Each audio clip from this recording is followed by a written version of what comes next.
6 தந்திரமா. தந்திரம் தந்திரம் தந்திரம்னா தெரியுமா? டாக்டிஸ். சதி இல்ல, கான்ஸ்பிரசி இல்ல, தந்திரம். பஞ்ச தந்திர கதை. தந்திரம் 6 வகை. 1, யாரையாவது ஜெயிக்கணும்னு முடிவு பண்ணிட்டியா? பணிவு வரணும். எங்க அப்பா சொல்வார், பணிவு என்பது ராஜதந்திரத்தின் முதல் தகுதி. பெரிய ராஜாவாணி வரணும்னா பணிவோட இரு. தேவையில்லாம நான் சென்னை கேசவன் சாரை கோச்சிக்க முடியுமா? இப்போ யார வேணாலும் கோச்சிக்கலாம், அவர்கிட்ட மட்டும் ஏன்னா பிளக பிடிங்கி விட்டுருவேன். பவர்ஃபுல்லா யார் இருக்கிறாங்களோ பணிவார். டீச்சர் பவர்ஃபுல், அம்மா அப்பா பவர்ஃபுல். இப்போதைக்கு யார் பவர்ஃபுல்லா இருக்கிறாங்களோ அவங்க முன்னால துள்ளாத, பணிவார். இது ஒரு தந்திரத்தின் ஒரு வழி. சமாதானம், குரல் உயர்த்தி பேசாதது, சண்டை போடாதது. இன்னொன்னு இருக்குது, ஜெயிக்கணும்னு முடிவு பண்ணிட்டியா? சண்டை கூட ஒரு ஆயுதம் தானா, அது ஒரு தந்திரமா. இந்த லேட்டா வீட்டுக்கு வர ஆம்பளைங்க போடுவாங்க தெரியுமா சண்டை? என்ன பசங்க எல்லாம் தூங்கல இன்னும்? ஓ, நீ 11:30 மணிக்கு வந்த, முதல்ல அதுக்கு பதில் சொல்லு. அது காசு கொடுக்காம போயிட்ட, அதுக்கு சொல்லு பதில். அதுக்குள்ள கலாட்டா பண்றது. வீட நான் குப்பையா கிடக்குது, இதெல்லாம் வீடா, இன்னும் கேள்வி கேட்க கூடாதுன்னு சண்டை போடுற தந்திரம். 2வது தந்திரம். 3வது தந்திரம், தளத்தை மாற்றுவது. நீ ஒரு இடத்துல உட்காந்துட்டு இருக்கிற, ஏதோ ஒன்று சொல்லிட்ட, உன் பக்கத்தில் இருக்கிற ஆளுக்கு பிடிக்கல அப்படின்னா நீ தந்திரமா நடக்கணும்னா 3rd பெஞ்சுக்கு போயிடு, 4th பெஞ்சில் போய் உட்காந்துக்க. தளத்தை மாற்றுவது. இல்லையா, இன்னொரு தந்திரம் இருக்கு. நீ போயிட்டனா உனக்கு எதிராக எதனா நடக்கும்னு சொன்னா போகாம அதே இடத்துல உட்காந்துரு. இது ஒரு தந்திரமா சார்? புக்கில் படித்தேன். அடுத்து ஃப்ரெண்ட்ஷிப் மெயின்டைன் பண்ணுறது. இந்த பிள்ளை எனக்கு ஏதோ, இந்த பிள்ளையால எனக்கு ஒரு வரவு இருக்குது, ஒரு இழப்பு இருக்குது, ரெண்டும் இருக்குது. ரெண்டுத்தில் எது இருக்குன்னு தெரிஞ்சுக்கிட்டு இந்த பிள்ளையோட நான் ஃப்ரெண்ட்ஷிப்பாக இருக்கிறது. அது ஒரு தந்திரமா? பலன் சீக்கிரம் கிடைக்கும், பகை இருந்தால் என்ன என்று தெரிந்து போகும். அடுத்து நயவஞ்சகமாக கெடுப்பது. அது நம்ம வளர்ப்பில் இல்லை, அதனால 6வது தந்திரத்தை விட்டுறலாம். நான் என்ன சொல்கிறேன், எதுவாக இருந்தாலும் சாணக்கியனா படிங்க, தர்க்க சாஸ்திரமா படிங்க, மகாபாரதமா கம்பராமாயணமா இவங்க படிக்கூடாது, அவங்க யார் சொன்னது? படிங்க. பைபிள் படிங்க. பைபிள் படிச்சுட்டு சூப்பரா ஒரு விஷயம் நான் தெரிஞ்சுக்கிட்டேன்.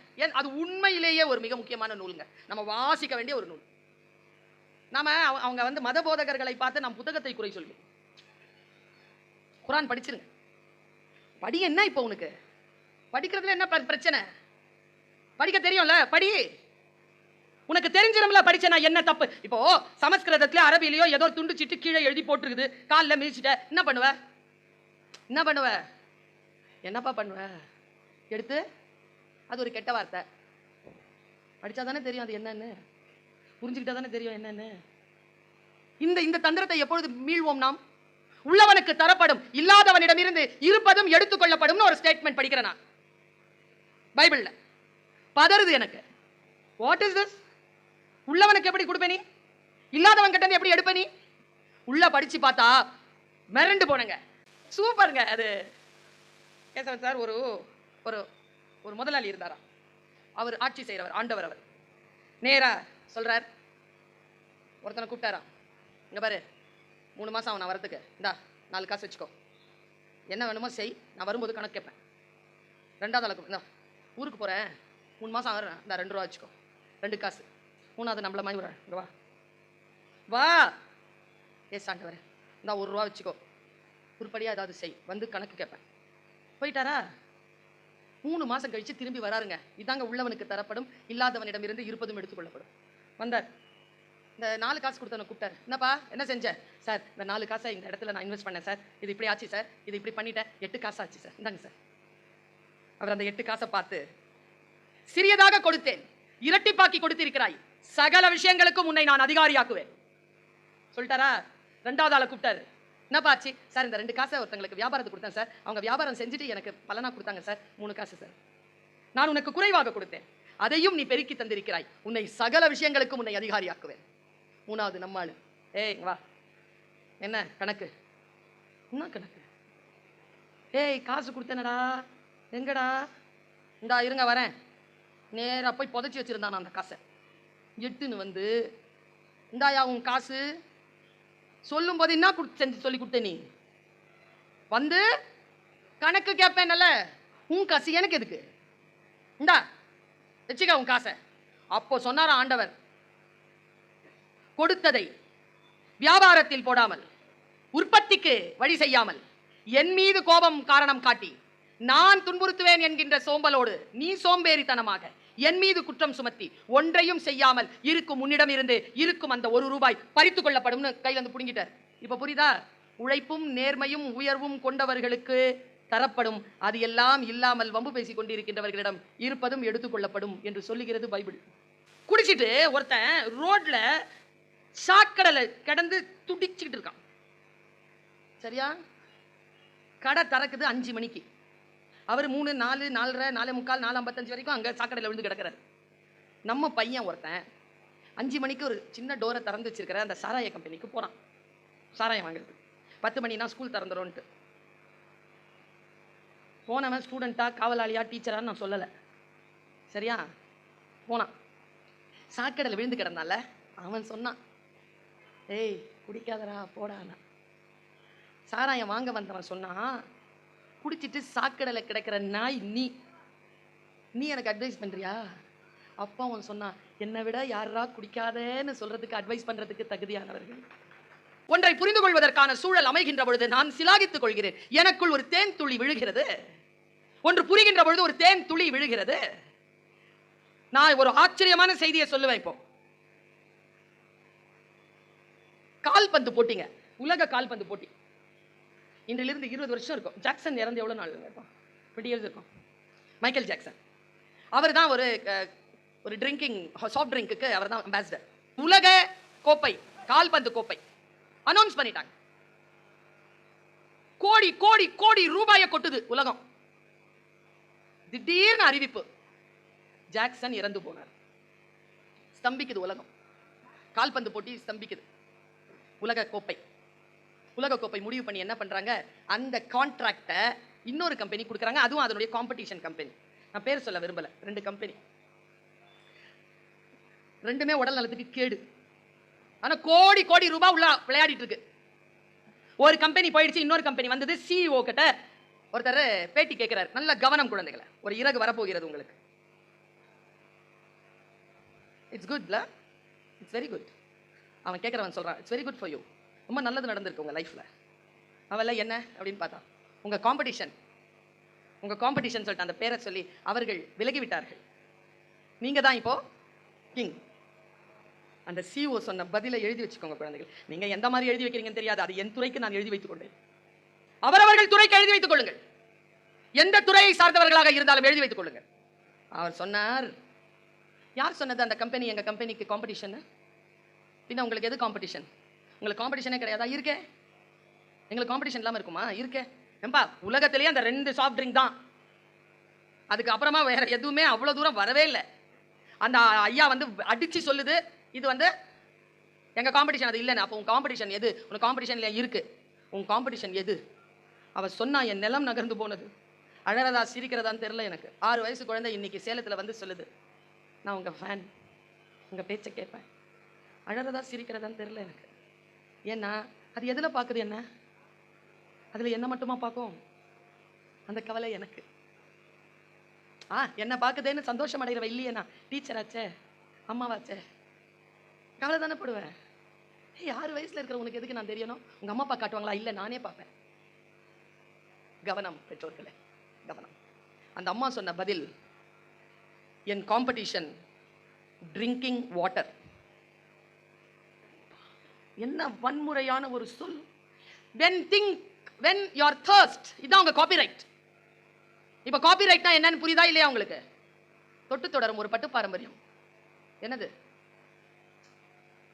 மின்னலடிக்கும் வெண்மை. என்னது தெரியுதா இல்லையா? ப்ராடக்ட். ஒரு வார்த்தை சொன்னா ஒரு ப்ராடக்ட் தெரியும்ல. அந்த ப்ராடக்ட்கான காப்பிரைட் என்னன்னா, வார்த்தை என்னன்னா, when you are thirst, don't think water, think me. தண்ணி எடுத்து குடிக்காத, என்ன குடி. காம்படிஷன் அவன் எங்க அடிக்கிறான்? உயிர் மூலமான தண்ணீரை அவன் தன்னுடைய காம்படிஷனா நிறுத்தி இருக்கிறாங்க. வியாபாரத்திற்கு அளவு இல்லையா? அறம் இல்லையா? அங்க கொண்டு போய் நிறுத்துறாங்க. நீங்க எல்லாருமே தண்ணீரை எப்படி பயன்படுத்தி இருக்கிறீங்க? இந்த ஜெனரேஷன் எப்படி? நான் வாசிப்பை எப்படி பார்க்கிறேன்? இந்த விராட் கோலி சார்னு ஒருத்தர் இருக்கிறாரு. இப்ப ஒழுங்கா ஆடுறாரான்னு தெரியல. ஆடிக்கிட்டு இருக்கிற யாருப்பா அவரு? கிரிக்கெட் வீரர் தானே? சரியா சொல்றேனா?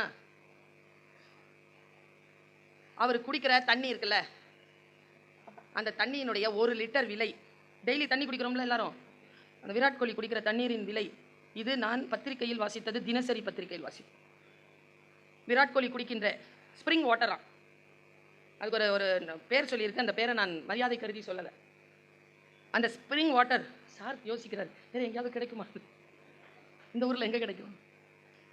விராட் கோலி குடிக்கின்ற 1 லிட்டர் தண்ணீரின் விலை ரூபாய் 4000. அது 600 என்றும் சொல்லப்படுகிறது. நீ 600 இரு, 4000 இரு, தண்ணிங்க 4000 ரூபாவா? அதை விட பயப்படாத, சொல்றேன். கலெக்ட்ஸ் கெட் அப்படிங்கிற ஒரு தண்ணி பாட்டில் ஸ்வால் பார்ட்டி அப்படிங்கிற இடத்துல சுற்றி உள்ள பள்ளத்தாக்கில் இருக்கும் இருந்து உருகும் பனிப்பாறையிலிருந்து பெறப்படுகிறது. 1 லிட்டரினுடைய விலை 5,25,000. தண்ணீருங்க, தண்ணீர். தண்ணீருடைய விலை இவ்வளவா? 11 லட்சம் ரூபாய்க்கு தண்ணீர் பாட்டில் இருக்குங்க. நான் சொல்றது குடி தண்ணீர். குடி தண்ணீர் பாட்டிலுங்க, ஒரு பாட்டில் தண்ணி. அப்படி என்றால் நீரின் மீது நாம் எப்படி கவனம் செலுத்த வேண்டும்? குர்ஆன்ல ஒரு வார்த்தை இருக்கு. 2 விஷயத்துக்கு தாங்க கேள்வி இருக்கா. காசுக்கு, தண்ணிக்கு கேள்வி இருக்கு இஸ்லாமியர்களுக்கு. செத்துட்டா புதைச்சிட்டு போயிடுவீங்கல்ல, உள்ளுக்குள்ள கேள்வி ஆரம்பிக்கும் எங்களுக்கெல்லாம். நல்ல வேலை நீங்கள்லாம் வேற இடத்துல இருக்கிறீங்கிறதுனால உங்களுக்கு தெரியாது உள்ள கேள்விகள்லாம் இருக்கா இல்லையான்னு. அது ரொம்ப நல்லதுங்கிற எங்களுக்கு தெரியும் உள்ள கேள்வி இருக்குன்னு. அந்த உள்ள கேள்வி கேட்கறதுல 2 கேள்வியா. தண்ணீரை எப்படி செலவழித்தாய்? தண்ணீருக்கு பூச்சே அப்படிம்பாங்க எங்க அம்மா. பானிக்கு பூச்சே. கேள்வி கேட்பான் இறைவன். தண்ணீரை பயந்து பயன்படுத்து. 1. 2 காசு. எவ்வளவு வேணாலும் சம்பாதிக்கலாமா? இவ்வளவுதான் சம்பாதிக்கணும்னு இல்லை. 2 கேள்வி, எப்படி சம்பாதிச்சா எப்படி செலவு பண்ண, அதுக்கு மட்டும் நீட்டா பதில் வச்சிட்டு. கேள்விகள் நான் வருகின்ற பொழுது, நான் ஒன்றை வாசிக்கின்ற பொழுது தண்ணீரை நான் கவனமாக, ஒவ்வொரு கவளமாக நான் மிக மிக கவனமாக பயன்படுத்துகிறேன். வாசிப்பு என்பது என்ன? வாழ்க்கையை மிகச் சிறப்பாக கொண்டு போகுது. ஓஷோவுடைய ஒரு வார்த்தை, நான் ஒரு கிளிப்பிங்ல ஒரு வார்த்தையை கேட்டேன், மிரண்டு போனேங்க. நான் அதை நான் சொல்லாம கடந்துட்டேன், அதை சொல்லிட்டு போறேன். நீங்கள் இறந்து போனதற்கு பிறகு உங்கள் சீடர்களின் நிலை என்ன? எல்லாருக்கும் கவலை இல்ல அது? எல்லாருக்கும் கவலை. நாம செத்துட்டா நம்ம பிள்ளைங்களை யார் பார்த்துக்குவா? ஏன் நம்ம அப்பா கூட தான் செத்துட்டாரு, நம்மளை பார்த்துக்கல, அப்படிதான் நம்ம பிள்ளை அதை பார்த்துக்கோ. மனசு ஒப்பாதே. ஓஷோ சொன்னார், I don't care, I don't care. அப்படியே சொல்றாரு, I don't care. If I am not in the world, why should I care? For you, I gone. For me, you all gone. That is deathங்கிறாருங்க.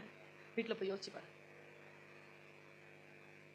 உங்களுக்கு தான் நான் சென்று விட்டேன், எனக்கு நீங்கள் எல்லோரும் சென்று விட்டீர்கள்.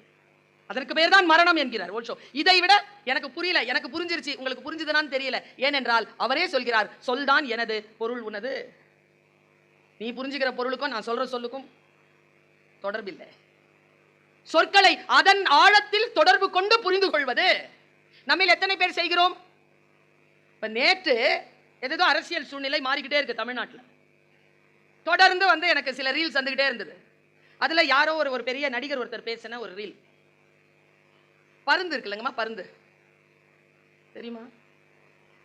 மேகத்துக்கு மேல பறக்கும்ல, அதை யாருமே சீண்ட மாட்டாங்களாம் சார், காக்கா மட்டும்தான் சீண்டுமா. ஆனா பருந்து தன்னை சீன்ற காக்காவை கண்டுக்கவே கண்டுக்காதான்.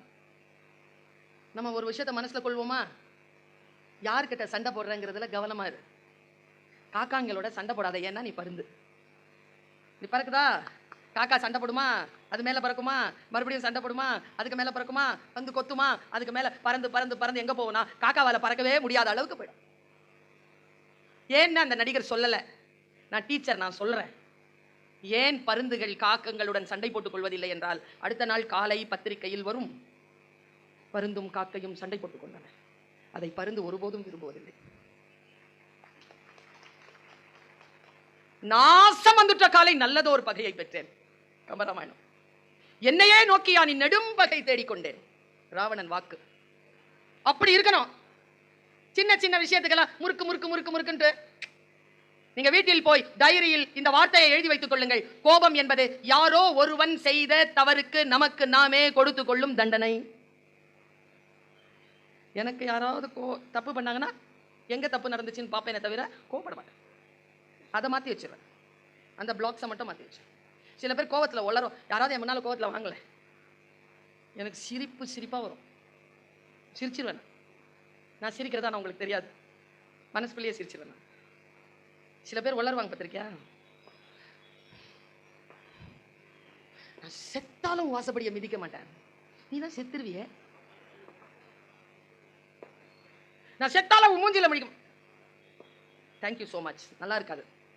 நான் கொஞ்சம் பயந்த ஆளு. கவலைப்படாமல் இருங்கள், ஆனால் கருத்துடன் இருங்கள். அடிப்படையில் சில விஷயங்களை நாம் புரிந்து கொள்கின்ற பொழுதுதான் உலகத்தில் சில திரைகள் விலகுகின்றன. அது குரான் ஆகட்டும், பைபிள் ஆகட்டும், பகவத்கீதை ஆகட்டும், குறள் ஆகட்டும், எதுவாக இருந்தால். ஏங்க திருக்குறளுக்கு 861 பேர் விளக்கம் எழுதுறாங்க? எவ்வளோ விளக்கம் எழுதினாலும் விளக்கம் போதல. அதுக்கு பேர் தான் குறள். இந்த புத்தக கண்காட்சியில் சொல்றேன், மதங்களுக்கு மட்டும்தான் இந்த உலகத்தில் வழிபடு புத்தகங்கள் உண்டு. தமிழர்களுக்கு என்று கிடைத்திருக்கும் பொது மறை திருக்குறள். கையில பிடிச்சுக்கோங்க. முஸ்லீம், ஹிந்து, கிறிஸ்டியன் யாரா வேணாலும் குறளை பிடிச்சுக்கோ. இந்த குறளை தேர்வுக்காக படிப்பதல்ல, வாழ்க்கைக்காக படிப்பது. மறந்தும் பிறன் கேடு சூழற்க. உடம்பு பதறது எனக்கு. அப்பா சொல்வார், துரோகம் யாருக்கும் உடன்பட்ட உறவு கிடையாது. துரோகம் பண்ணணுமா பண்ணிப்பாரு. பண்றதுக்கு முன்னால யாரெல்லாம் துரோகம் பண்ணாங்கன்னு நீ நினைக்கிறியோ அவங்க வீட்டை மட்டும் கொஞ்சம் போய் பார்த்துட்டு வந்துரும் பாருப்பா. அடுங்கிறாங்க கொலை.